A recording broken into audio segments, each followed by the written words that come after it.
What's up, Patrice? Patrice. What's up, everybody? How you doing? What's going on? You feeling safe today? What do you mean? From the Dirty Arabs? Yeah. Yeah. What are you gonna do, man?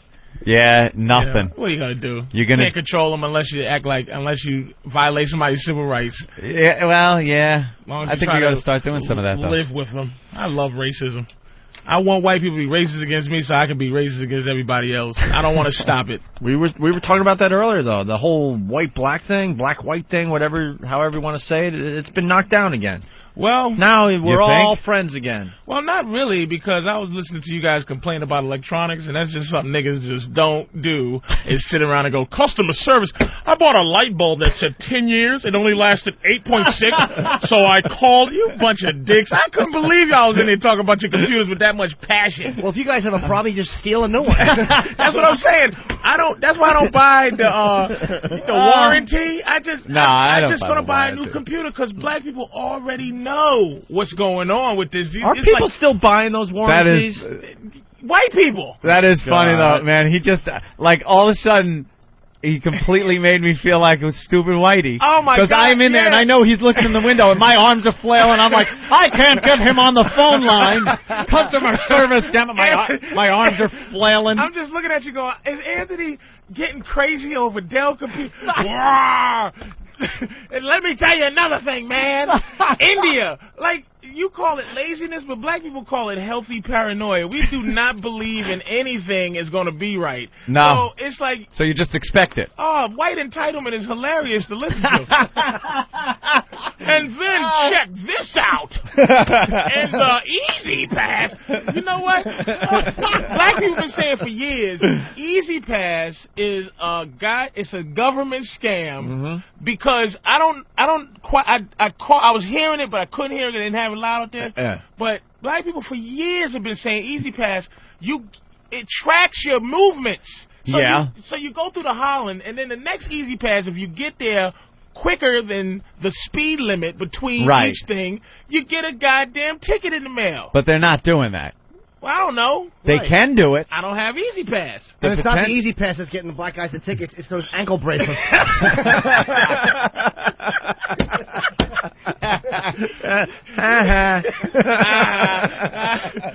Good. See, I don't want to take that away from Norton, so I can look at an Arab funny every day. Right. I want Norton to be able to say ankle bracelet jokes, so I can look at that. Because the racism's there, so you might as well be able to have a little fun with it too, with the Arabs. And I want to see if a black girl's missing in Aruba. What's going to happen? We admitted that. We admitted that one. I don't know how many times I've pointed out the fact that when a little white girl goes missing, they put out the Amber Alerts, and it's insane. People go crazy. The pictures all over the paper. And you barely ever hear a poor little black girl that's been kidnapped, 8 years old or something like that. Oh, that little niglet runaway? Little niglet ran away. God damn it. There was a great... You're right. No one really seems to care. There was a great black-white story. Remember the grandma that was giving birth, the oldest woman to give birth? Yeah. She was 60-something. And then the following day, they found a black lady. Same fucking thing. She got maybe a mention. Old and the slave other lady, hoe. Old slave hoe. Old slave hoe still popping out them babies. And the white grandma, she was on every morning news program. Oh my goodness, her white uterus is still working. It's beautiful. You motherfucker. And then there was a black grandma, and this is all you heard. Yeah, what? Nothing. Black granny? Yeah, whatever. And I'm sure black people are getting bitten by the sharks, but we're not going to hear about it. No one cares. No one cares. And it's no big deal. That's the thing. I don't even get into this whole thing. I don't care anymore. Yeah. The world is so effed up right now where you go, who cares? Just like F1 fighters finding this little white girl. You know she's not dead. She's somewhere else. How did those three idiots do what they did and then hide her in secret caves, places that the Aruban people don't even know about? It's a pretty small island. Stop. Yeah. Stop.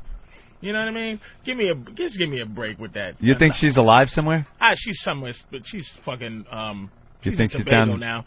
She got a taste of some dreadlock balls and she can't stop. She can't stop herself. There were actually two black guys that went down to one of the islands and got murdered down there. and you barely heard anything about it. Barely. And it wasn't barely nothing. You didn't hear anything. Nothing about it. News to me. 2 guys, went down there, and you got murdered, and you really didn't hear anything about it. What's your take on the Howard Beach thing?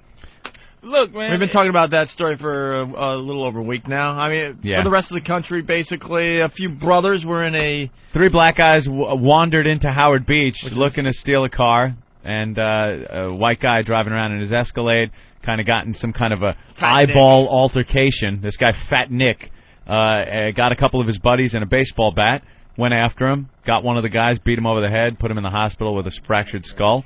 And now he's up on hate crime charges. Let me ask white people this. Let me ask you this. I think you, by the way, are going to be surprised the angle we took on the Howard Beach thing.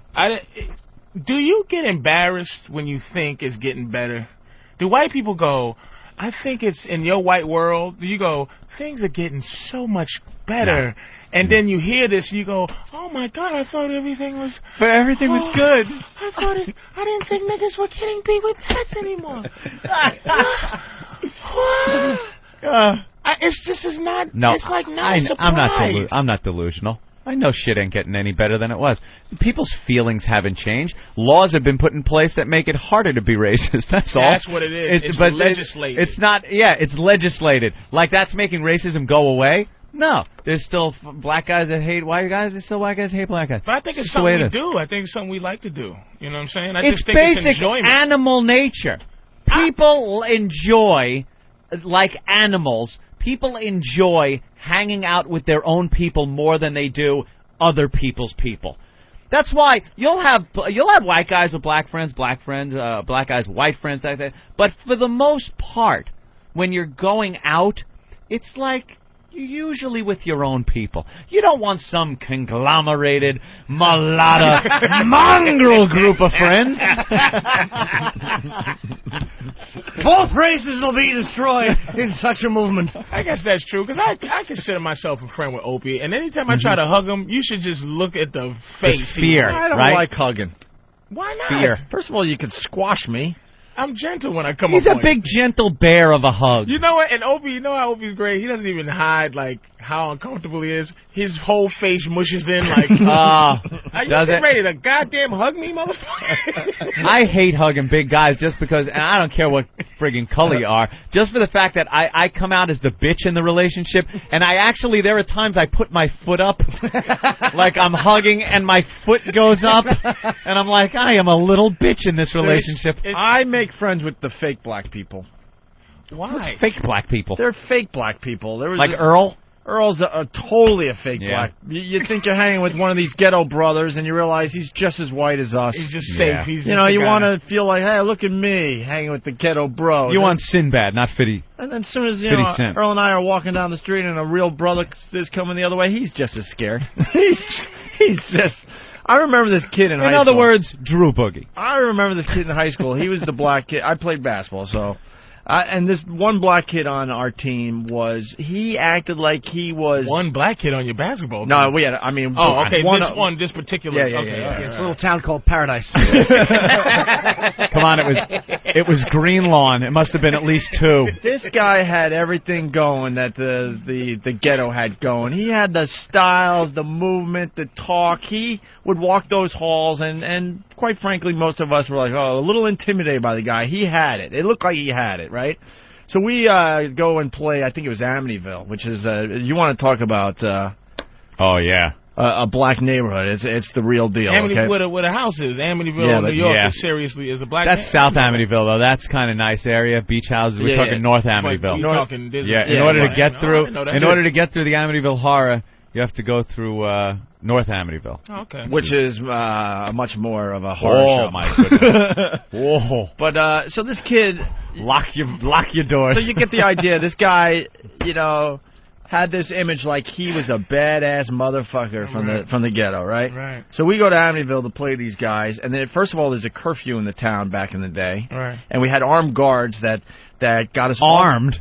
I swear to God. Really? whatever, a police officer, whatever. Okay, that's not. This is all not surprise. You know, no, not a surprise. Because story, our basketball team was mostly white. Yes, right. There was maybe 2 or 3 brothers on the team. So we had guys that escorted us from the bus to the locker room to the bench where we played, and they were behind us. And it was. I'm not gonna lie. It was a scary, scary scene when you're not used to this type of thing. And this guy that was supposed to be the badass guy from the ghetto was just as scared as us. And that's when I realized there's black guys and there's fake black guys. Amityville High School guys were in their 30s. I'm in the middle. Yeah, they all had full beards and dunking over us. The game was over after the first quarter, but we still had to play 3 more quarters. It was just, what a nightmare. I didn't become And that friends. kid was on the bench just as scared, getting a little closer to us. I'm like, man, you've been a phony all these years. Well, he's not a phone. It's just there's levels to it, man. It's like I grew up in one of the toughest parts of that, but I was always I was a clown, man. I was a chubby clown, but I knew how to play basketball and I was funny. So the dudes that were gangsters didn't mess with me, you know what I mean? But I know I'm comfortable around that because I know how to get around, but I'm not that. I'm not, But I didn't have white friends until I started doing comedy. Like, being funny keeps you out of a lot of shit. It does, man. Really does help out in school. You don't get beat. There's those little cliques that go around, the jocks and all that bullshit in high school and stuff. And I was pretty much on good terms with all of them. Because you was funny. And if you picked on the right, like if you wasn't a bully with your funniness, like I went after everybody, you know what I mean? Like Norton goes after everybody, and I know Norton probably took a slap back in the day. No, I didn't get beat up much because shut up. I didn't. Leave him alone. All right, I would run. But just interrupt me for 1 second. I used to wear Kangos, because I was in that awful phase, and I was going to get a drink of water, and this tough black kid from like a real awful neighborhood who had moved in, cut in front of me, and just kind of moved me. And I was like, all right, go ahead.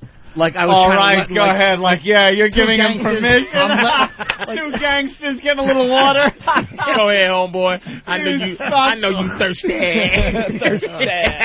My face is getting hot just thinking about that. Yeah, go ahead. When Orlando took my Kango off, and I turn around and snap, he goes, "You want to fight me?" And I'm like, "If you want to look at my hat, just ask." Just ask. Can't you see Norton in high school with his golf gloves, up to the forearm gothic gloves, and his dumb black T-shirts?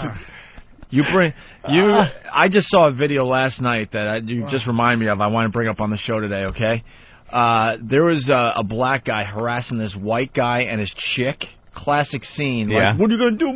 The whole black thing going down, right? Intimidating. And you're watching this video. Maybe Steve has it on FoundryMusic.com, or we can get it up there immediately. Someone sent it to me. And the guy looks like he's going to get the shit kicked out. And then there's other homies around like, yeah, man, just losing it. Sorry, but sorry, whatever. You see how he stood up? Opie. Something happened to Opie. I'm going to find out what it was. I'm dedicated to my art. So. But the whole scene, it's just the guy with his chick, and now he's being harassed. I don't know what he did. Maybe he deserves it, whatever. And this black guy squares up like, come on, we're going, right? And you're feeling bad for the guy in the video. All of a sudden, the guy goes into one of these deep Master Po karate stances. Oh, saw it. Knocked the motherfucker right out. Holy shit. Yeah, the guy obviously was a third-degree black something, heavy duty, right? And now he's just doing the moves, and the black guy, slowly but surely, went from, like, not scared of anything to, like, very, intimidated. But now he can't be showed up, right? So now he's going to fight anyway, and you saw the result. Got knocked the fuck out. This guy took pretty much one punch and just slaughtered. His friend had to drag him. His friend had to drag him across the street. Wait, is this the pimp? The pimp guy who got knocked out in the street? Yeah. Oh, yeah. Wait, that's a you pimp? Seen that? Yeah, he was a pimp. Yes, he was a pimp. But the best part of that is how the black guy was so intimidating, and you felt so bad for the white guy, and all of a sudden he goes into this stance and like, oh my God, can you imagine? Chalk up one. I can't wait till all the... You got the video? I can't wait till all the white guys get confidence from the story. Yeah. Oh, no. I hope he's giving white people hope. No, hey, let me tell you something. All black guys are woofing. You can do it. It's not even a black-white thing. The point I'm going to make is you never know who you're going to fuck with, because this guy looked like he was obviously a very easy target. But then he's like, all right, I guess I got to go. He gets way down low and gets ready for the fight. I'm like, Master oh Poe got my freckles. God. Yeah. Master Pole guy has freckles, you know what I mean? And you just don't know he could just break all your limbs, you know what I mean? Yeah, he'll kick your ass. He'll use like a broom handle. You can see he's a kook, though. When you look at his eyes, they're kind of like looking through you. You can kind of see he's a problem. He's a problem. He's a fucking sociopath on some level. You know, he's the type of person that bites 8 peoples in a Wendy's and just doesn't remember it. Maybe he can say people instead of peoples. Steve's getting the video, and he'll put it up on opieandanthony.com can we see for the it, weekend. Steve? Where is it? Certainly Pot it up. I will. You just need to see the first part where the chick and the guy, and you just feel bad for the guy, like, oh, God, he's got to defend. Here comes another beating, like the guy in the pizza place. Oh, that was awful. He's got to defend his girlfriend, and it's going to be ugly, but he's got to do, you know. And then when he goes into the karate stance, you're like, oh, my God. He was like debating, do I really want to knock this guy out? Or not? Yeah. Oh, that's not the one. That's not the one? No, man. Wow, are you kidding? Well, then that's look the at pimp this one. No. You'll enjoy this one then. See, there's a hoe is trying to hold her pimp back. Yeah. Because the guy now wants to go across the street and beat the crap out of this white guy. Right. So the hoe's trying to hold him back. Yeah, do the play-by-play. He rips his shirt off. Right. Now he's a shirtless pimp. He walks up to the white guy. White guy is eyeing him up. And bam! Oh, boy. Oh, wow. And he is down. He gave him one, back fist. Yeah. No, the one I'm talking about, it's a young white kid with his just girlfriend, not a hooker or anything. He gave him like a back fist or something. No, you got to see the other one, because what's Laid great him about out. the other one is the guy actually goes into the karate, stance like, all right, He does. and you just. As you're watching this video, you're like, oh, man. That one wasn't a You don't have that one yet? No. Damn it, I didn't save it. I just I'll assumed have to it look had for it. That was he squared off like he was going to punch him with his right. He just swung his left. He backhanded him with his left. That was a strong get away from me. Yeah. But knocked his ass Wait, out. That was a karate move, yeah. Wait, let's go to Sean in New York. Sean? Hey, boys, how you doing? Hey. Hi. Hi, Pookie. Oh, my God, Sean, come on. Wait. Sometimes you got to just go with the flow. Let's go. Go. Hey, that video you're looking for, Ope, is on big-boys.com. Oh, Big Boys, yeah. What's that website about? A lot of cool movies. You just go there and download videos of horrors and atrocities and beatings and cool. Car I wrecks. mean, it's like a fark.com for video clips. It's just fucking incredible. Awesome. Thank you, Sean. All right, later, boys. All right. Well, that sounds like a good website to check out, and we'll find the video on there, and we'll link it. Or What's do it what from? we do. Where did it take place? I don't know. What I don't kind know of the footage is it? Like, I don't know the history of it. The guy was just kind of walking with his girlfriend, and all of a sudden the black guy, for whatever reason, is harassing him, and then they square off. That's where I get all my fun videos, like the black guy in the pizza parlor that beat up the white guy, and the kid riding in the back of the what was he doing? He was opening the back car door. He was in the car. He's opening the back door and hitting people on their bicycles with it. So he goes to do it one time, and the driver kind of swerves. He hangs out the door. He falls out. He's trying to hold on to the door and hits his head on a parked car bumper. it's phenomenal footage. Fantastic. Better than the Zapruder film. Fantastic. Jeez. That's on Ogrish. You can go to Ogrish and get that. And it's Yeah, probably like on, I don't want to go to Ogrish. Nah. That's Do a you little too find much. that you when you getting older, man, that you can't watch? I cannot. Oh, yeah. I used to be able to watch a beheading. No, I can't or watch that like shit anymore. crossing my legs, eating. Nope. No. Can't raw watch meat. the beheadings. No. Can't watch them. It's just I think you get closer to God when you just get older for It's some reason. too man. I much don't to know what it watch. is. I can't watch somebody in that much agony. I just can't do it. Can't do it. Did you see the WWF last or WWE What? No. last night? Oh, the dude in the beginning, because of the London thing, they go due to tonight's due to the London tragedy in London, tonight's episode of Raw is going to be, or tonight's episode of SmackDown is going to be parental guidance, right? So they have a character like a terrorist character, Oh, Jesus. Muhammad whatever. Of course. So he's fighting the Undertaker. So he has this lackey guy who always kind of talks for him. He's going, so they made him fight the Undertaker. So the Undertaker beats him up in 7 seconds.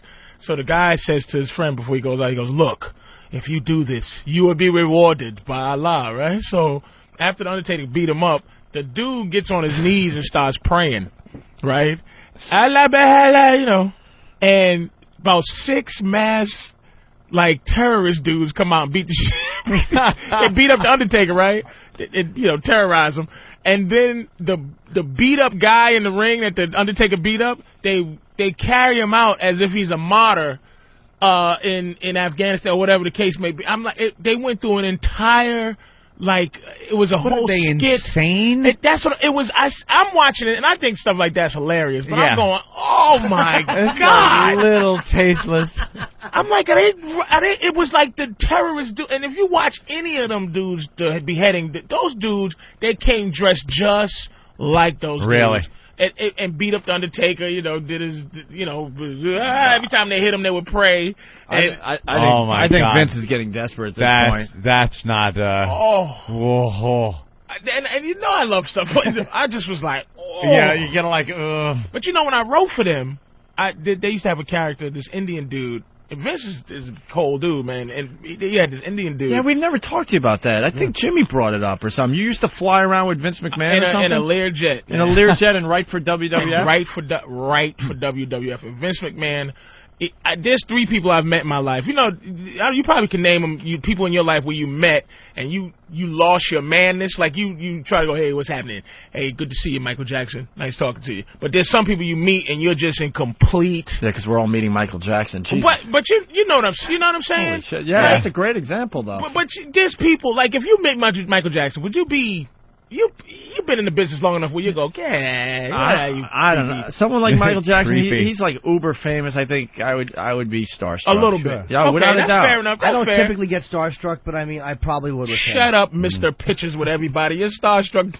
I was starstruck when you walked in. Yeah, I had a little of that actually. Thank you, just a little bit. I was like, pickle in your stomach. I saw him on Tough Crowd. But it's like I met a few people, like maybe 3 or 4, where I go, oh boy. I was at his house in Stanford writing. Wow. They were rewriting, and nice he just comes out, too. hello, Patrice, and in his jumpsuit and his everything, and I just was like, oh my god, I was like, like a little girl, like, hey, hi, Mr. Yeah, we've had him on a few times. And he's a powerful dude, man, but he's a cold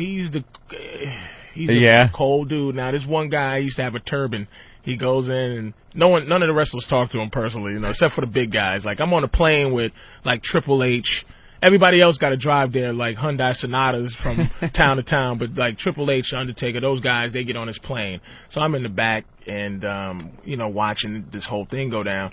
And this guy with the turban, he goes, listen, my family says, please, can you stop making fun of my turban? Because my people, Tiger Ali Singh. Tiger Ali Singh. He's like, please, don't make fun of the...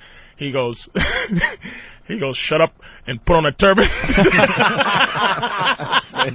Please, my people. I beg you. Put on the turban. Like the Jerky Boys dude. He's just like, my people.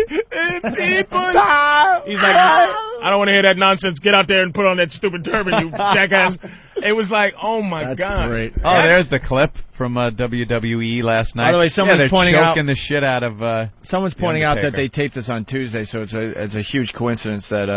Really? Yeah, that the bombings were yesterday. Yeah, they're choking him dressed in there. We're cutting a Christian man's head off. Yeah, but watch how they take the other dude away. Yeah. Like he's the martyr. Yeah. It was brutal. And I think anything is funny, man. But I was like, this is not good. They even lifted his hair, like his head, like the way... Saw that, they lifted the Undertaker's head. I'm telling you, it was brutal. They're thinking, man. That's a touchy subject. That is a touchy subject. Hey, to reenact a beheading in a wrestling ring. Yeah. Hey, were you responsible for some of the legendary storylines on WWF in recent years? One that comes to mind? No, I was the 4th man on the totem pole. They have a kid there, this young white kid who's the boss. But if I'd have stayed, I just couldn't deal with what they're asking. I couldn't be on that little Learjet with them, and I just couldn't do it because they're very corporate. You have to be committed to their cause. And I just wasn't committed, you know what I'm saying? And I got fired. What's her name? Stephanie fired me like 6 times. Really? She kept calling me back and firing me, but she doesn't realize comics just get fired. So she goes, you know you're fired, right? I go, yeah, I understand. I do understand. You know what I mean? I'm not gonna. What would you get fired for? Because I had a show. Yeah. And I said I can't make it. And she's like, what? You're committed? Yeah. They want 100% loyalty I was like, over there. I met Steve Austin. It was good enough. Like the thing, what I took from it is like how powerful Vince McMahon was, and like how The Rock was cooler than he should have been. Yeah. Like he was just too accessible. I didn't want him to be that accessible. Just like a regular guy. Hey man, hey, how you doing? They were real regular guys, and they kissed the writers' asses because the writers make up scenarios. They make them, yeah, for them to become whatever. So this little white kid, he has these giant roided up dudes like kissing ass. And he's like, was he good? What he did? The kid? Yeah, he must have been because he was Vince's right hand dude, man. You're fired. You're fired. Bye bye. Do they write scripts or just storylines? They write everything done. Really? There's some who get leeway, like Kurt Angle, the biggies. They can talk. Yeah. They can say words that aren't there sometimes. But the other guys, but you they stick to the script. Do not play around with that, man. Wow. He runs that with an iron fist. He's behind the scenes, sitting there when they come out with the explosions. He's there, like, all right, blah blah blah, blah blah blah blah blah, blah, running it. The director. All right, here it is. Oh, you got that one. Finally. All right. I don't mean Make to sure finally. this one ends up Eric, on Opie and Anthony. Get it up on opieandanthony.com. So you got the...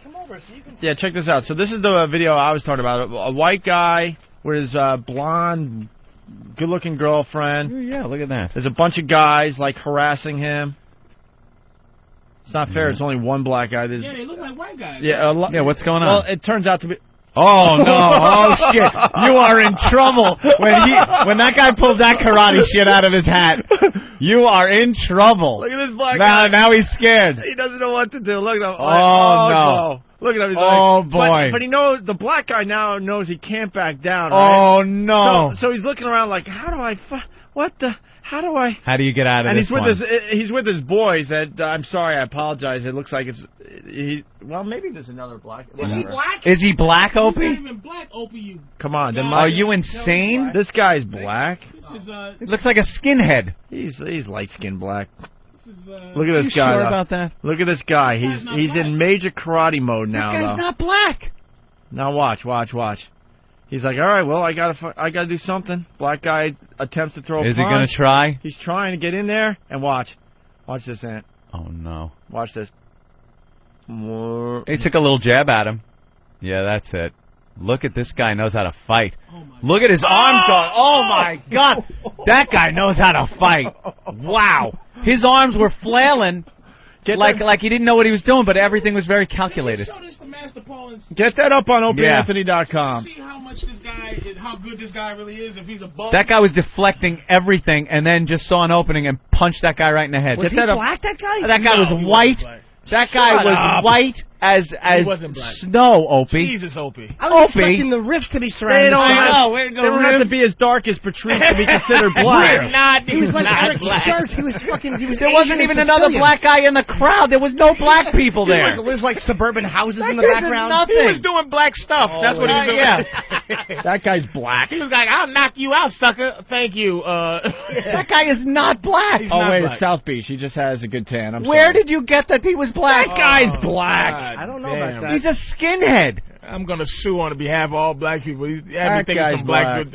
But the point You're I'm making, racist. The point I'm making, it looks like the karate dude is in deep shit. Yeah. And all of a sudden he goes into karate When he goes mode. into that And stance, you get that. You know the guy is just looking on. Oh, damn it. Why did I pick this guy? Why did I pick on this guy? But no one goes into a karate stance, so you're going, this guy doesn't know karate. You think? Who does a karate stance? Well, that's what the guy was thinking. Maybe that's what he was thinking. That was what the guy was thinking at first. Look at him. He's blocking everything and comes around with that right and lays him out. Lays out that alleged black guy. That white black guy. I understand Opie's angry at the Jews that beat up Reginald Denny. And then Opie, who emphasizes a black guy, then he did a perfect white get out of it. Anyway, my point is... All right. My point is that he got knocked out like a nigger. That was a white guy. A white guy, get out of it. All right, It's a nice, bright, sunny suburban day. Look, you know what? I'm not going to take this abuse. Get a poll up on opieandanthony.com with the video, and we'll have the results on Monday. Of who, if he's black Man. or not. Oh, yeah. I want to know what style that was. That would have been interesting. That was. Oh, that was We great. should ask Master Poe. That was. But it was just very interesting. showboating. It really, I know, it was very interesting to see the guy going from, oh my God, this poor guy, to holy great shit, is this that? guy's got what it How takes. great to know that type of shit where you can get into that stance and just go, all right, come on, motherfucker. Come on. Another reason he wasn't black. Yeah. Let's be honest. Mhm. That no guns. Right. See, Black people you do get the not karate stance? do that anymore. And his boys would have not stood. His boys would have shot him Right. in his back. Yep. Well, Rick's on the line. Rick? Yeah, what's going on, guys? Hey. Rick. How's my favorite little Jimmy Norton doing? Okay. Get to the point, you fucking asshole. Please, Rick. You guys, Right on. sometimes you guys got to understand, you have to get right to the point. Other times, we could fuck around a little bit. Right. The guy he's fighting is not black. He's a fucking beaner. If you look at Mexican? him, he has skinny little shorts with his socks pulled not up. black. The guy in the red He's shirt Mexican? gets a big wide foot stance. I don't think he was. Kicks him I out don't think he was the parking Mexican lot. either. I think he was a white boy because white guys. That happens with white guys. That guy would never feel comfortable enough getting in a karate stance when there's that many black dudes around that's harassing. Yeah. Because, Well, see, I don't the care guy- how the good you guy- are at the guy- karate. his friends around That gun comes out. Somebody's gonna get stabbed It's over, or Johnny. shot. Period. Right. Well, not that it was a suburban, like they were just guys that go to like a suburban. Now, you can look at the houses in the background. That wasn't like a bad neighborhood. Nobody would feel that comfortable in Harlem getting in the karate stance like that. Right. No white guy on planet. He would have said, "Look, I know karate, please," or I have a cell phone and I know numbers. Let's go to Brian in Philly. Brian? Hey, I just wanted to say that that white guy went into battle mode, punching out. Damn it. Right?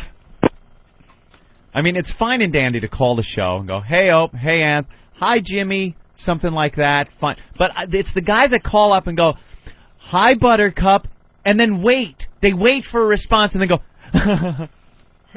all right, what I wanted to say, get to the point. Just Say plow hi through to the it. show and get to your But the point. point I'm going to make, there's times where that makes sense. You Of gotta course. know the rhythm of the show. Sometimes Right. we're lazy, slow, suck, have fun. But then there's times where we're rocking. Let's go. You got to help us and keep us going here. Our Hi, awful honey puss. Hi, Ope, hi, Aunt, hi, how you doing? Hi, Jimmy, little sugar tits. That's like that's like being on a highway 70, 75 miles an hour, and for no reason whatsoever, you just decide to go down to 40. Yeah, right, for nothing.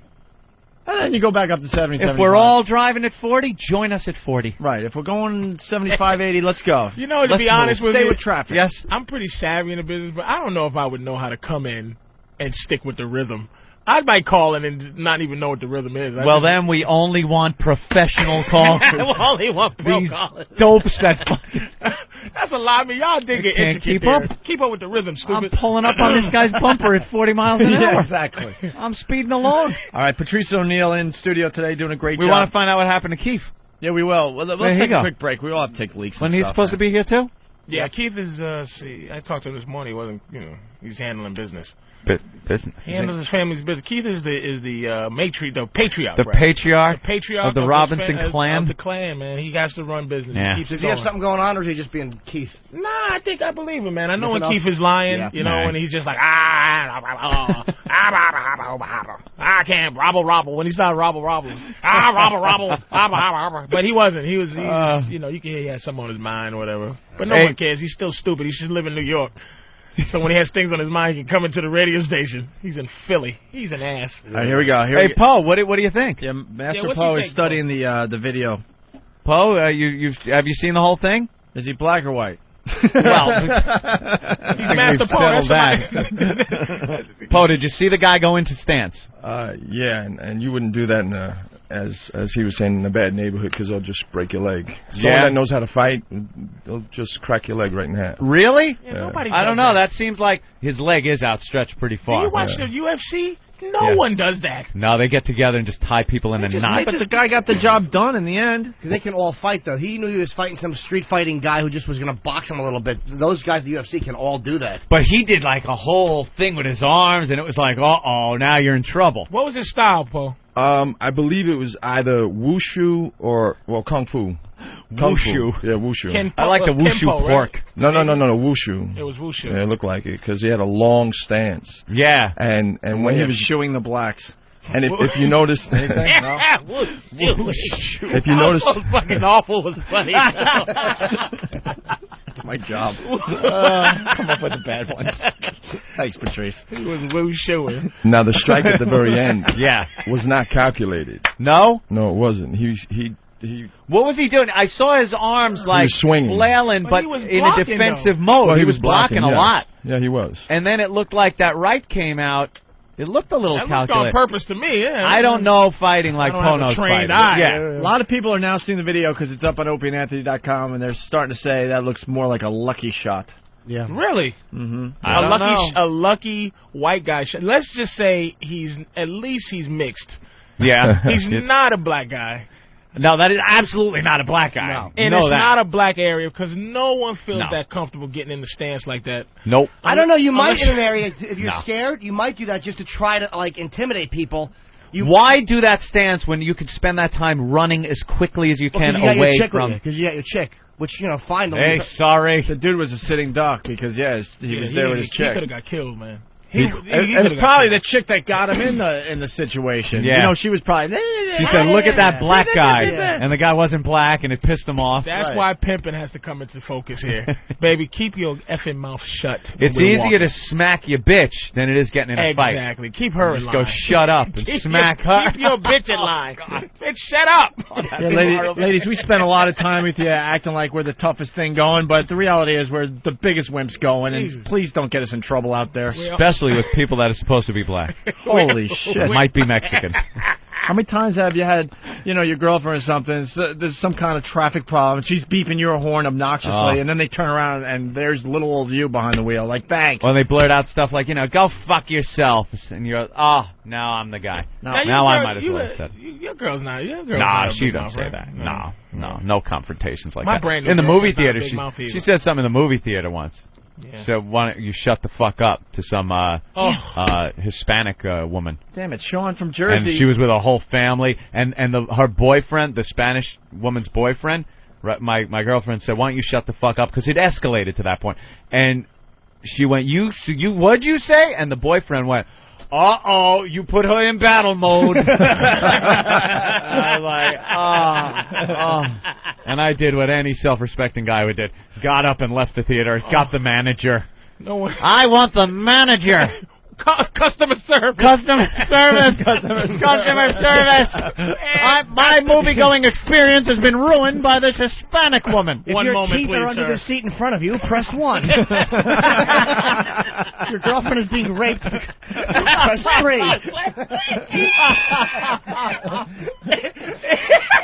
If you know the rape you like to see. The movie theater owner, the manager, put me in another theater the movie that I was watching. I was about half an hour into, I think it was Mission Impossible 2. And another Mission Impossible 2 was starting at a theater next to this one. So he moved me into that theater, and that theater was just full of scared white people that were chased out of the other theater. We're all just looking at each other with no self-respect. Is that Tom Cruise? Tom Cruise? That's what was happening. Oh, he looked fine. Uh-oh. That's all I was hearing. That happened in Water Worlds. I just saw Water Worlds. Really? Uh-oh, watch out. Watch out. Oh, here it comes. Uh-oh, you better watch. Oh, he gone now. Where they come from? Right out the ground? Oh, boy. right out the ground. Please don't be a stereotype, little girl. Getting some of the ringtones going on the phones. Oh God! Don't fuck it. Because black guys don't even talk in the theater no more. We handle quick. It's a quick. Yo, watch the movie. But girls, black And parrots. Don't.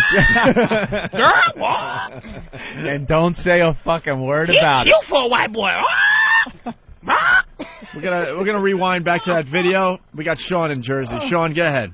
Hey, guys, I just saw the video. Actually, his technique is called coon shoe. Oh, you... That's the whole... That was the obvious line, though. That's why I wanted... I want white people to be able to do that for the rest of their life so I can be racist. Thank you, sir. Coon shoe. Coon foo. Coon foo. You know, the talking in the theaters has to stop, because a few years ago, when I saw Stardust Memories at the Magic Johnson Theater, it was amazing how much talking was going on.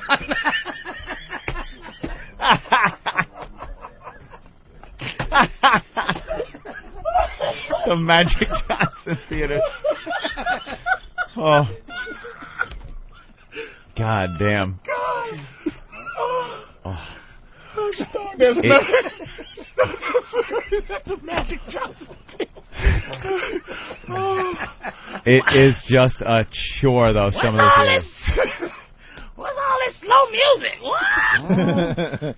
I used to go in Brooklyn. I used to go to the movie theater in Brooklyn. It was just a nightmare for me. And now I go to Great Neck, and it's just full of Jews, and they don't talk during the movie. They just sit there and watch the movie. Although I did see Downfall, which was a little odd watching it with a bunch of Jews.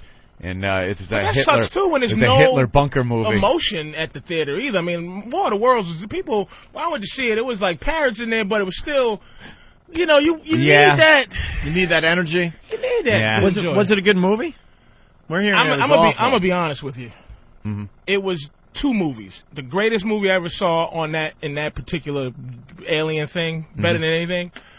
And the worst movie I ever saw because of that Dakota Fanning. I've never wished a child was killed in a movie before. You don't like the little Dakota Fanning? She made me sick. She's adorable. She is. There's nothing childlike. There was no child. Well, I know. She's very like adult. She's a 30-year-old woman like, trapped Daddy, in a... Daddy. Yeah. Like and Tom Cruise was so good in the movie because he was so a non-hero. He was just trying to keep his kids alive. One is calling him by his first name, and he's trying to get him to call him Dad. And the other one's like, Daddy, are we going to live today, Dad? It was like you could see that when they said cut, she was going, Steven, did I give you what you needed on that particular... She's like that on every... On the award shows, you watch the award shows. She gives speeches. She's like a 30-year-old woman trapped in a 10-year-old body. She ruined the movie for me. Really? I'm telling you how bad she was in that movie. You ever see any other movies she's in? The De Niro one? Well, the horror movie there with De Niro? Didn't see that. Saw Man on Fire, and she wasn't bad in that because she was kidnapped through the entire movie. Yeah. I've never wished a kid was like, please. I'd like to see her in the Jean-Benet Ramsey story. That'd be great. Her with that little cowboy hat on and a garrote around her throat. Is that just wrong to say that about a kid? Yeah, it probably is. Yeah.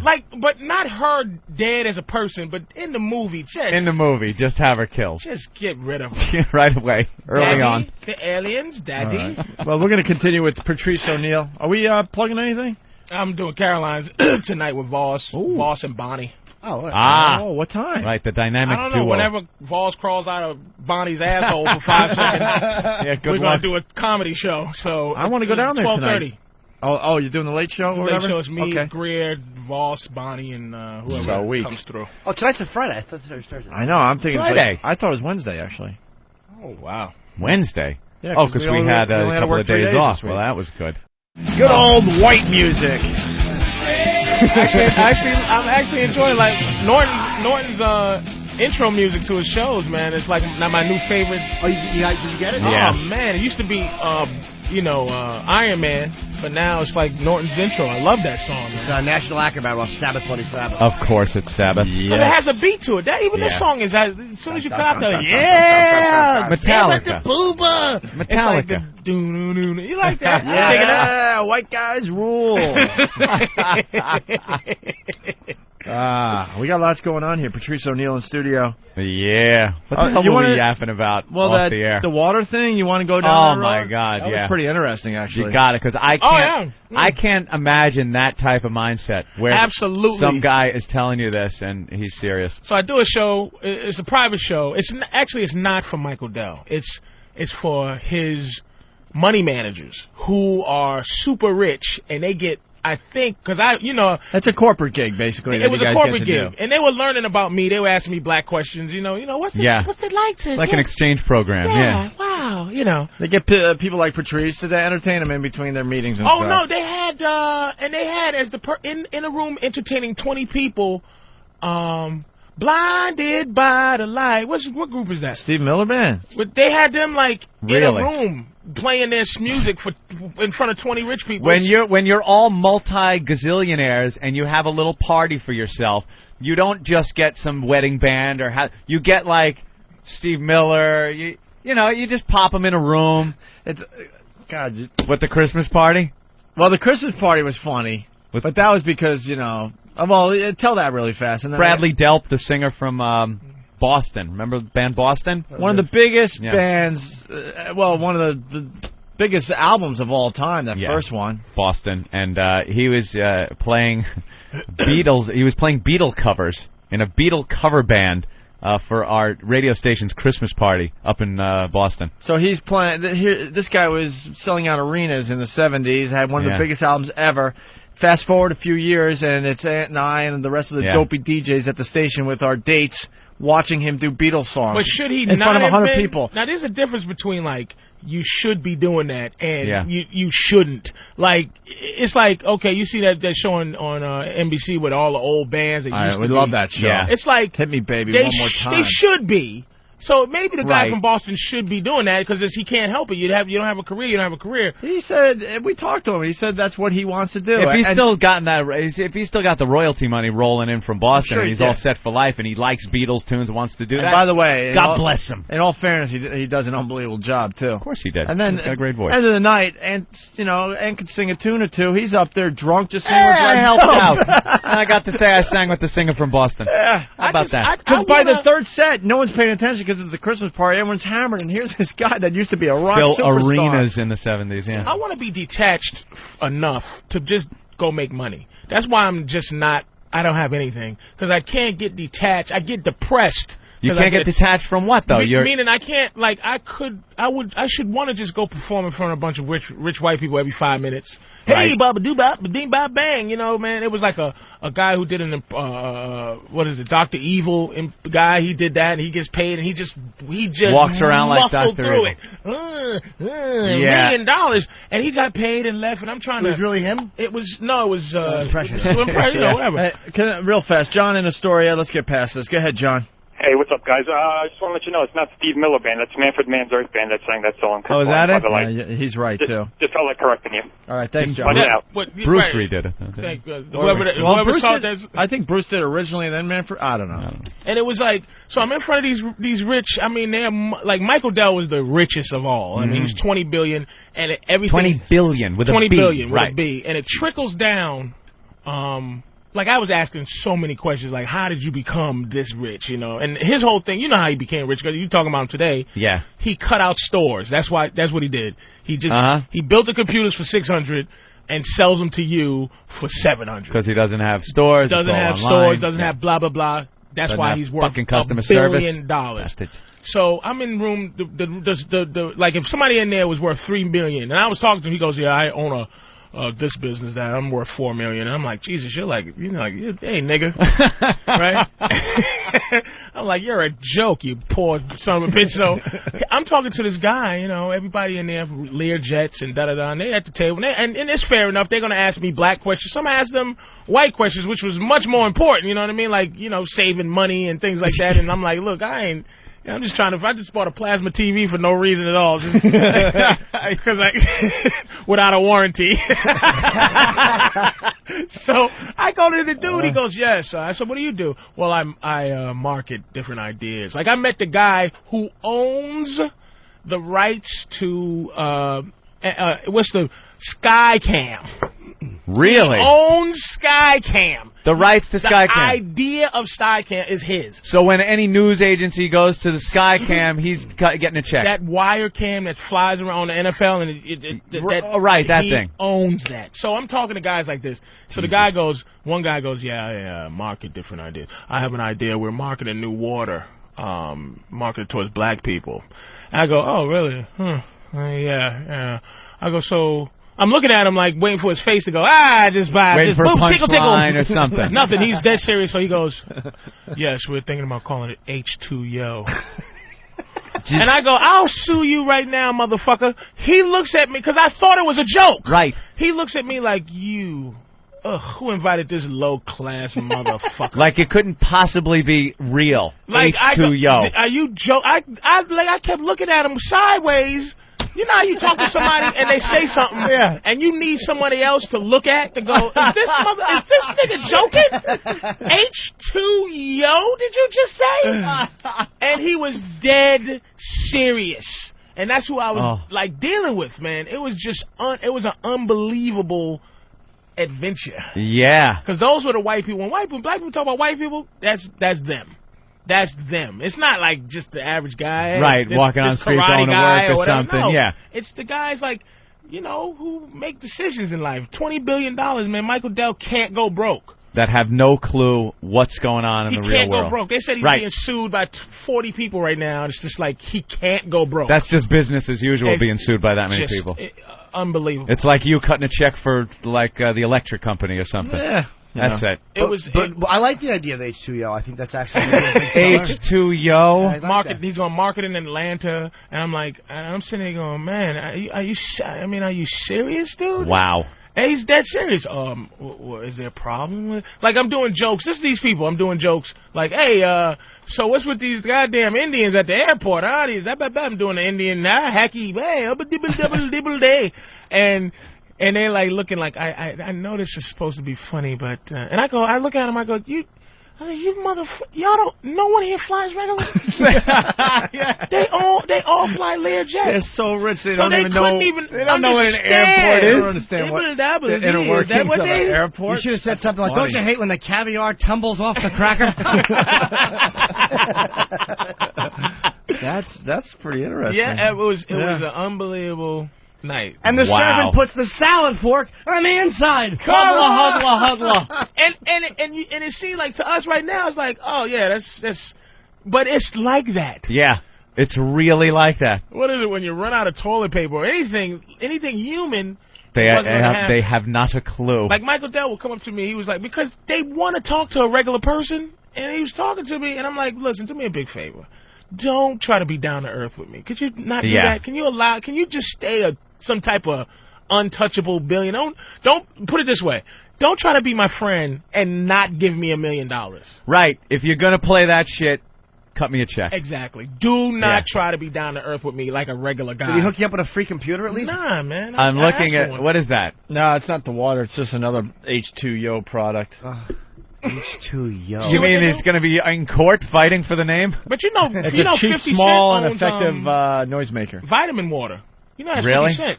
Really? Vitamin. You know vitamin water. It's taking over the world, of course. That's 50 Cent. Wow. Like he needs more money too. He owns it. Wow. Jesus. Well, you got to give it to him. I guess it works. I hope I didn't mess it up for 50. Well, white people know they drinking this water. Yeah, right. Oh, everybody go. Yeah. 1 million spit takes just happened. What? All right, we got some other things really fast. Anthony, we're doing this assault on the media contest. As long as you don't tell me Biz Markie owns Smart Water. It's the contest is officially on. The month of July is the assault on the media contest. I think I saw one last night online. Yeah, that's the one I'm going to acknowledge here. It's Buffalo Paul. He's in the lead. Yeah. A hardcore fan of the show, a pest. Loves spreading the virus in many, many ways in the Buffalo area. He's a true pest of the Opie and Anthony show, Anthony. Well, Buffalo Paul struck WGRZ-TV in Buffalo, an NBC affiliate, early, I guess, yesterday. He executed a flawless assault on the media, they're saying. Yes, it was. Actually, the video's up on opieandanthony.com. No one got fired either. He got assigned behind reporter Claudine Ewing. Photos and videos are up on opieandanthony.com. And the pest who pulls off the best assault on the media will win an XM MiFi and a whole bunch of other cool stuff from the show. We're still trying to figure that out, actually. We want to do concert tickets or something, but it's a national contest, so we got to figure out the prizes. But definitely a MiFi for the best assault on the media in the month of July. And Buffalo Paul is certainly in the lead, okay? I'm looking at it now, and look how he got the names in there, the faces. He moves the sign so you can see the name. And Great job. And he's wearing a official Opie and Anthony Spread the Virus T-shirt, Yes, Anthony. he is. That you could get through my brother. That was a great assault. That link is also up on opieandanthony.com because my brother now has the Pest T-shirts as well. So yes, Jimmy. Isn't that great? That's our is thing. We're fucking crazy, man. Oh, that's a sign? Everybody, I saw that in the news. Like everybody's like Opie. So annoying. Dude, that's our Just our pests. thing. Our thing, just to be annoying pests. Somebody sold my satellite radio, so I don't even know anything anymore. They stole your satellite Yeah, radio? broke into my truck. Yeah. It got Opie's, too. Yeah, they stole mine. It's a hot item, I guess, to steal. Jeez. What the hell are they going to do with it? It's subscriber-based. It's like who you... even, They don't know what it is. They just see a little thing mounted. They figure it's a It looks, radar detector. I think they think it's a navigation system or something because what can you really do with it if you steal it out of someone's truck? And then in other Opie and Anthony news, our old producer, good old Rick, has a new job. He does. And he's making the news and TV in San Francisco. Oh. Tsunami song producer to start Bay Area morning show Monday on Wild 94.9. The Morning Doghouse got canned for making offensive comments, and there's an even more controversial personality taking their place. At least there's not many Asians in San Francisco. Yeah, what the fuck is he thinking? Jeez, he went to, like, Actually, it's Asian not headquarters. Actually, it's not even his fault. They decided to hire him there, and we wish him luck, obviously. But yeah, there's a huge. I didn't even think about that. Giant. San Francisco. Yeah. So San Francisco. San Francisco? Yeah, that's where it is. It's Yeah, they had to make him go all the way to San Francisco, man. Yeah, chased his ass all the way across the country. But if he got kicked out of New York, Yeah. which is, the worst place you could be in terms of people and what they'll deal with, he's went to PC San Francisco? I know. Oh. They're gonna love his friggin' gay songs and stuff. Oh, poor Rick. I'm so gay, I'm so gay. Remember that one? We love that one. With his AIDS references and everything else. Oh, they'll love him there. So a lot of controversy. I think he's just hoping that all the people that listen don't have the strength to pick up the phone because they're having a bad day. Oh my God! Oh my God! I'd love to complain, but I'm just going to pet my dog and wait for my friend to come over. Oh my God! Little sharp hand in their lap. Oh, he's going to have a good time in San Francisco. By the way, Clay in Mississippi wants in. Go ahead, Clay. Hey, guys. Hey. Hey, I was just wondering if this H2O was going to be packaged as a 40. Here we go. I can't believe that a stereotypical cracker voice would make a It's like, I want air as a 40. You I can't jackass. believe. Are you driving an Indy car while you're saying that, you dick? Dude, we got to get one caller from Alabama before you get out of here. God damn, let me tell you. God damn, H2O. 40? Oh, you make it sound like a good... You got to hear the real people from Alabama. But anyway, it's big news in San Francisco and in the radio community, and I guess the news is all over in San Francisco. I got the story in front of me. So Rick Delgado, the twice-fired former producer of Opie and Anthony, and Miss Jones in the Morning will produce Strawberry in the Morning starting Monday at 6. Strawberry in the Morning? Delgado was the guy behind broadcasting a couple allegedly having sex in St. Pat's Cathedral. Really? So Miss Jones is going to San Francisco, too? No. Just they all copy each other. So I think that he was saying that he's the former producer of Miss Jones' show. Is going to San Francisco. Okay. For the Strawberry? What? Strawberry in the Morning. Oh, was that him?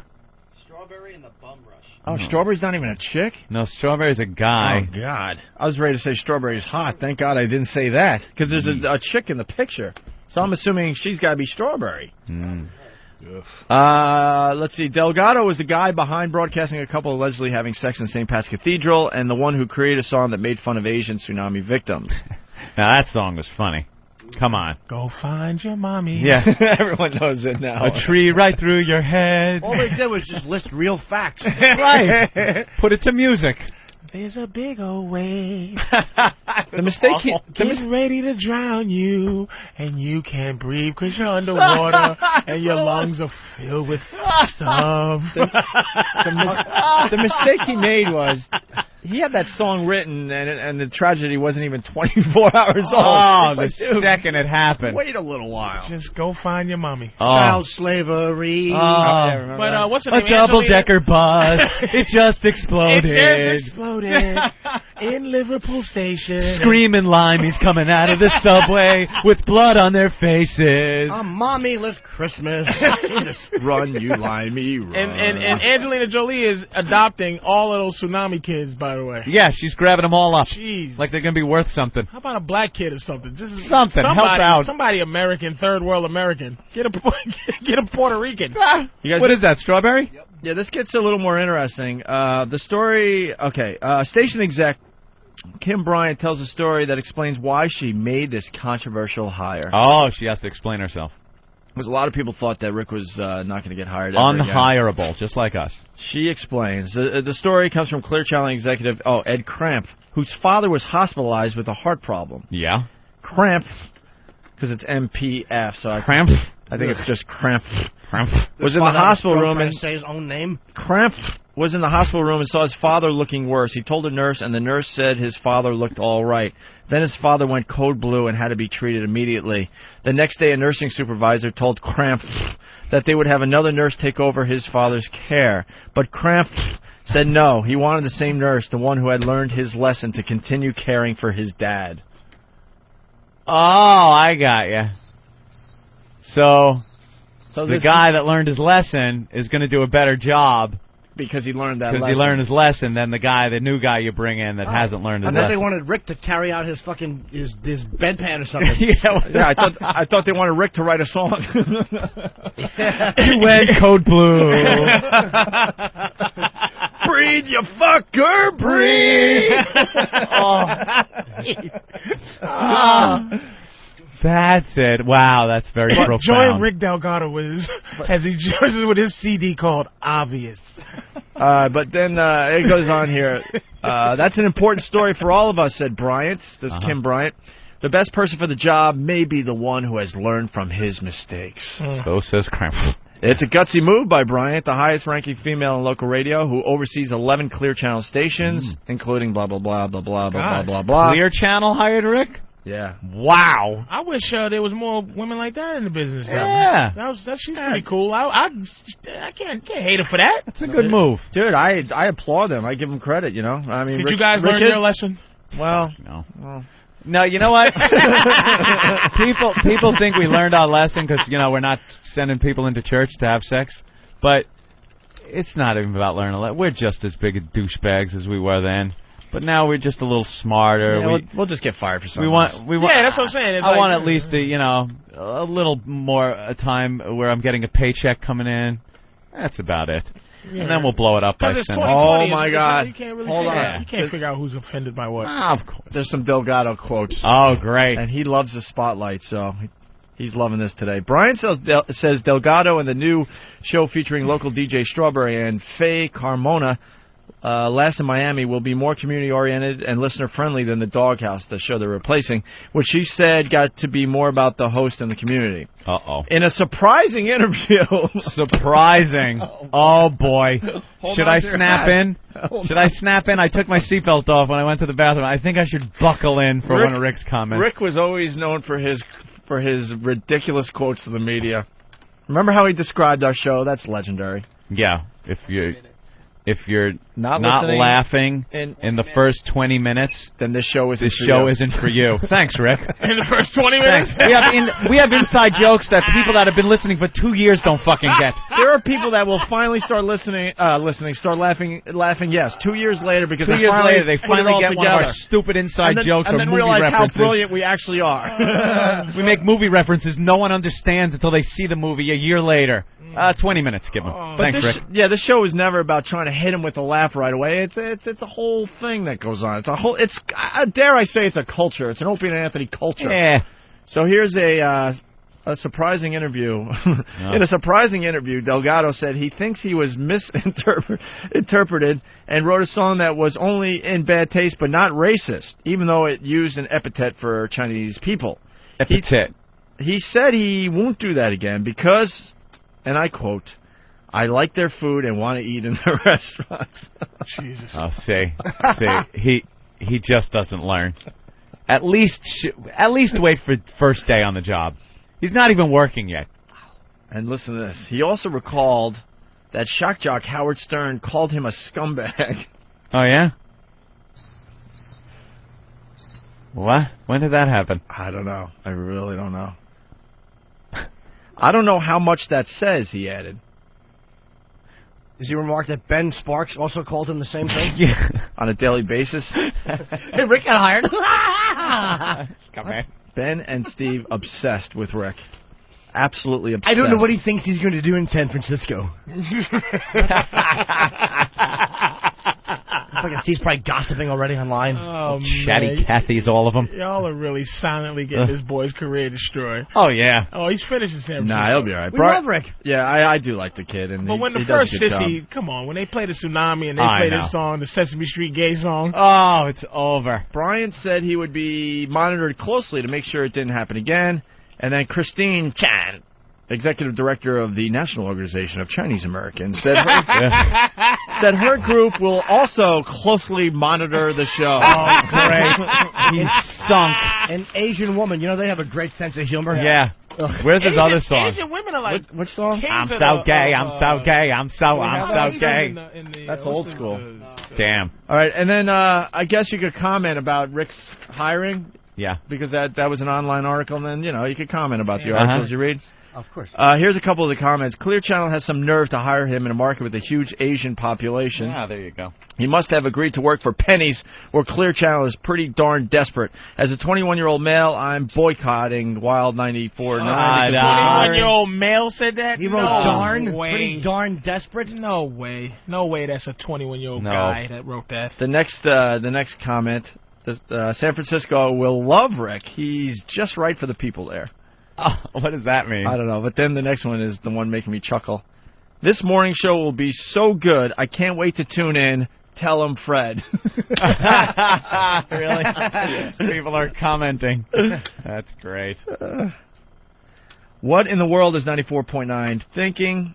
This is preposterous and unthinkable with the horrid rap sheet that this guy has had. The Bay is home to diversity and the appreciation of different backgrounds, genders, and ethnicity. This decision will not only lead me to boycott the station, but to also tell other members of the Asian community to beware of what has come about to this station. No one needs you. Bear in mind, Asians really don't have much of a pull. And they're not. Listen, they do not. That's what I couldn't understand from the Hot 97 thing. It's like, when did Asians get fear power? When did we start worrying about? When did that happen? Like, what do they buy? What do people market to Asians for them to destroy a show? Exactly. Besides very small condoms and fucking bowls for their hairdos. But SARS masks. Yeah. Only thing that Asians make me laugh is that when there's an Asian with an American first name and their regular last name, like Jacqueline Wu, Arthur Chien, Teddy Cho, line 3, Peter Cho. Yeah, what's that all about? Teddy Cho, line. Oh my God! Marty Yang. Marty Yang. Let's go to Marty Yang for the story. Stop it. You know it's a white dad and an Asian mother. Yeah. I don't want to lose all my culture. All right, we'll keep the last name. Marty Yang. Hello, yes, this is Marty Yang, and I like to say, what? Marty Yang? Stop it. Your name's Marty. Spell your name. 2 squiggle lines, 4 bricks, and a question mark tied in a knot. Yeah, all of a sudden they got like fear power, where people now, you got, watch out, they're going to boycott. Yeah, they boycott. I mean, not to say they can't make. I mean, they got people fired from the but. I mean, it's a lot of them, but they're not up there yet. Like the top fear goes to Jews. I said this before. I think black. I think black. Black is second. No, I think black is first. Absolutely not, man. Not in society. Jews get you fired. Black people make you nervous, and they could get you fired. You come off looking like a racist. It's worse than coming off looking like an anti-Semite. Absolutely not. No, I think way. I think so. In show business, I got to agree with Patrice. I'll tell you why. Because when you look at Marlon Brando, the Jews run the business. Well, yeah. Well, but Marlon Brando said it wrong. But what he was saying is every ethnicity has been stereotyped. The blacks, the Italians, everything but Jews. He's like, you never see that stereotype portrayed in films like you would blaxploitation movies or The Godfather or Goodfellas. You never see that Jewish stereotype. I would have to agree and say that that's the most. You think if there were 3 Jews walking in Howard Beach and one of them got beat over the head with a bat, do you honestly think there'd be an outrage and marches and Reverend Al type? Different kind of. It's like black people are afraid of black people's You can just stop right there. They're afraid of afraid of black people. as a group when we galvanize to not like something. Come in the neighborhood. They're afraid of Jews in terms of. Did he just say anti? I think celebrities should be more afraid of Jews. Maybe the average racist should be more afraid of black people. We'll give and take. I think as far as maybe I'm just thinking more on a personal level as far as radio goes. Let's say radio. You should be more afraid of Jews than black people. No, I'm with Patrice. I think no. Yeah, you know why? Because if there's a Jew that's in charge of the radio station, let's say, he will definitely take it as. Yeah, let's just say there is. The CEO of this company. He will take what is being said, even if it's negative as far as Jews go, because it's working, it's getting ratings, and it's making money. Let's just say. But you're talking about the one Jew who's making them. The one that's making the decision whether to pull the plug based on complaints. Like your Howard Beach thing, I think if you hit like no one likes the curly Q Jews, the ones with the coats walking around. People just want to see them get beat on top of their stupid top hats. The Hasidic. The Hasidic. The Hasidic. The curly fries hanging from the side of them. The Hasidic. The top of the stupid. Give me that dumb top hat. I think we keep going. We're going to find out what's worse. All right, you know what? But it's like black. I agree. Black people in terms of. Like, that's why, like, Abner Louima, Amadou Diallo, this is why, now, look, I tend to believe that those particular cases are worse than Rodney King. That's why I feel. Right. Shot 41 times and the plunge in your ass. But they're African and Haitian.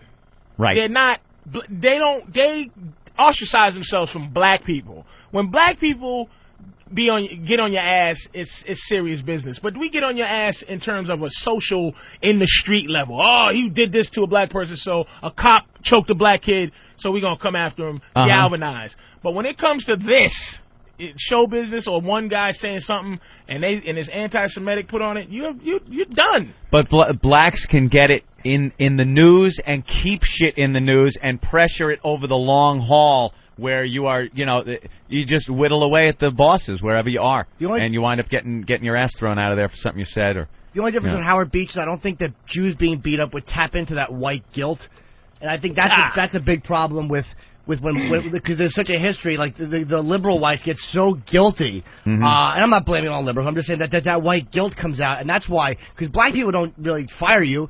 They complain until the white people running it fire you. That's basically the way it is, and it taps into that white guilt. Well, look what happened. I think the black guy that beat up Yankel Rosenbaum, he just got out of yeah, beat him up. He beat up a Jew. Was this guy Yankel a Jew? Killed him. Well, he like they did make an error at the hospital too, and he wound up dying. They didn't find a stab wound for hours later. Oh, really? So they were saying, he's just complaining. That's what they do. Yeah, my side. I feel a pain. Oh, always complaining. The man plunged the knife into me. God. Oh my God. Well, you're finding the stab wound. My shoulder hurts. Gives me pain, but I don't want to complain. Jesus. Just a stab wound. Just a stab wound. But he just recently got out. And I think if it was the other way around, and it was reversed, I think if a white guy was getting out of prison, you'd hear a little more about it. Like, why is this guy getting out? He killed a black guy. Why? I think in those terms, you get more flack from the black community. White guilt again, though, because Lemrick Nelson's black. Whatever the case is, you're getting less flack. Look at this 1,000-year-old white boy. They just not putting up for the Mississippi burning thing. Yeah. It's like... What is that? Some now, sorry Negroes. Here's a little something for you. A little something for you. Here's a little something, Negroes. Time to rejoice. Oh, praise Jesus. They locked him up. They locked him up. The finalist, Gene Hackman is happy. William Dafoe is happy. That's what they did the movie for. That old guy, he lived his life. Who cares? He's 9,000-year-old racist. Yeah. He's a cantankerous old fellow, isn't he? They're gonna shaking his fist at the cameras. You know those white the prison gangs. They're gonna make him an honorary like Buddha. I'll be the head muckety muck. We got us a hero coming in today, boys. What would you have done in the 60s? Yeah. This nigga stole my goddamn pack of cigarettes. What would you have done in the 60s? We'd have burned that goddamn church down. Holy shit. Oh, what's this newfangled shaking you doing? Newfangled? What's this newfangled shaking? With a toothbrush, a sharpened toothbrush? Well, goddamn. We should have killed them goddamn 3 civil rights workers with a sharpened toothbrush. Oh. Well, thank you, gentlemen. I love when they put him in front of, like, a woman, black, Asian judge, too. They get, like, where you know he's just sitting there going, my life is in this goddamn mixed breed hands, goddamn. She gonna be the one send me off to prison? And you know he's so back in the 60s, he's like, all right, do you plead guilty? I'm guilty. I did it. Of course I killed them niggas and them 2 nigga lovers. You see, I made a movie. I was Michael Rooker. Remember the judge in Mississippi, Bernie? These were caused by outside influences. We're not condoning them, mind you. Mind you. I played the Michael Rooker role. People think I was Stephen Dorff. I wasn't. You'd kill, would you, Frank? I wouldn't think about it no more than I would snapping a cat's neck. This is a private social club. Oh, my God. And ask them if they want to help save this country from the onslaught of integration. You know, the system is they want to throw white children and colored children into the melting pot of integration, out of which will come a conglomerated, mongrel class of people. Both races will be destroyed in such a movement. I, for one, under God, will die before I'll yield 1 inch to that kind of a movement. Yes, that's the best. That guy has some passion. And you know they're nodding their heads at each other. That was in 1965. It's like, okay, when did that stop? At what point did his children say to their children, hey, man, we can't be making those speeches? People are thinking the same thing today. You just can't get up on a soapbox, and you can't find a soapbox. Mind you. Mongrels. Mongrel race. They changed the word mongrel to rap music. Rap music. Damn rap music. Rappers. A mulatto Latino race.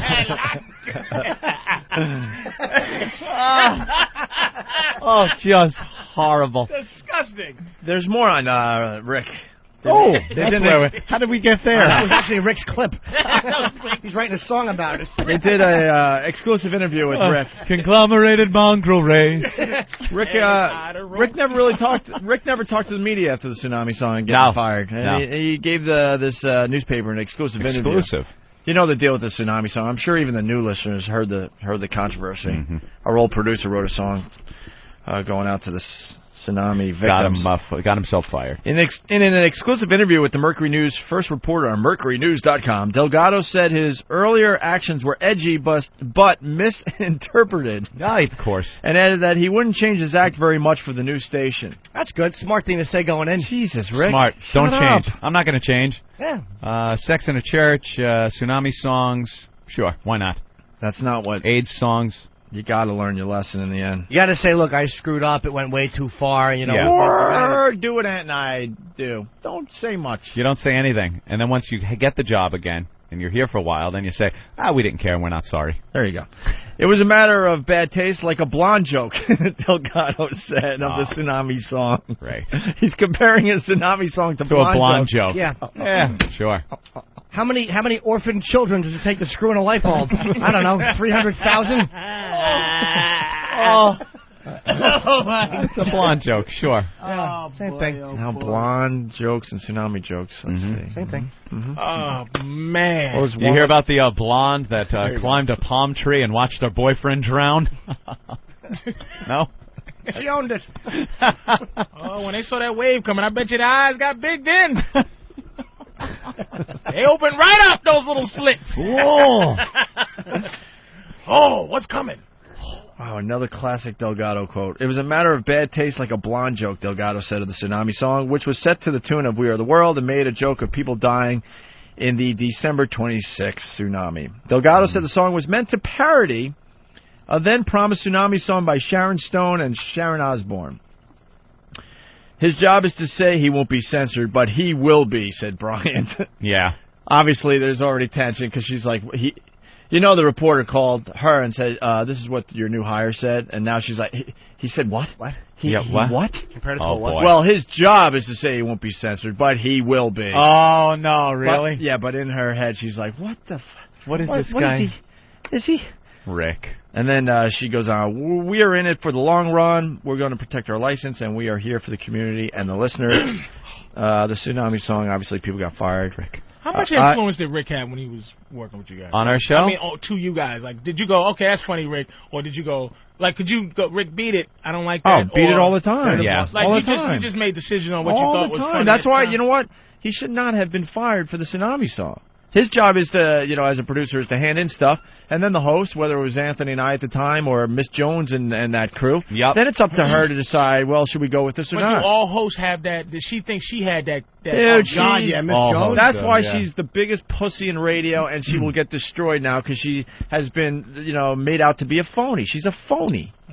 She's an absolute phony. Rick shouldn't have been fired. She should have been fired. There's no producer that comes running over. Could you see a producer running over, shoving a CD in there and hitting play without the host knowing that it's going to happen? You mean in taking charge? Not on this show, I can't. No, absolutely not. Right. Dude, play this! She was all brave that Hold you day. against the wall with his hog. She was brave that day. Like she backed that song and played it like it was hers, and even had a little rift with the Asian person on the. What happened? What happened? Just Ben walking in. Ben walking into this studio is hysterical. Is this kid black? We don't know what We don't know what he is. He's like that got nigga Seinfeld. hair, man. He's like that Seinfeld episode. White boy with nappy hair. What the hell's wrong with him? I'm just a white boy with good hair. No, you're. But you have like, there's something going on where you got. You're 1% black. You have some black in you. Something's going on. Yeah. Take you to Maury Povich. I hope your white mama.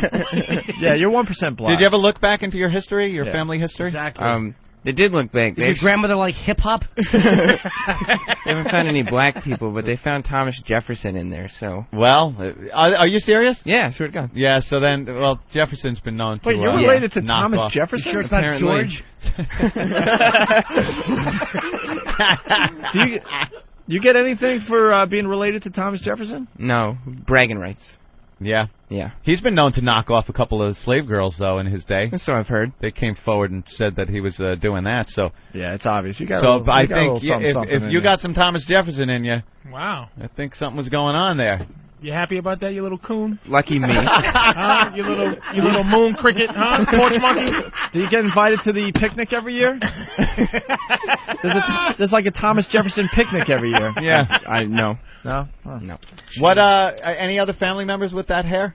I have an uncle. An His uncle? hair just like me. Tom? On my mom's. No? Hank. Uncle Hank? Yeah. And he's got the same hair as you. He But does. everybody else has straight hair? My brother's hair is curly, but not like mine. Like Yeah? loose. You got a big dick? Yeah, it's a good size. Just wondering if He's a that... scrawny dude. Yeah, scrawny guy. All right, we're running out of show. We want to just wrap this up so we can move on. So so Brian had to defend, Rick's comments in the paper. Mm-hmm. People got fired. It was meant to be a bad spoof of celebrities and telethons. Delgado said, "My job is to put stuff out there and see what gets a reaction. Hopefully, people will get a kick out of it."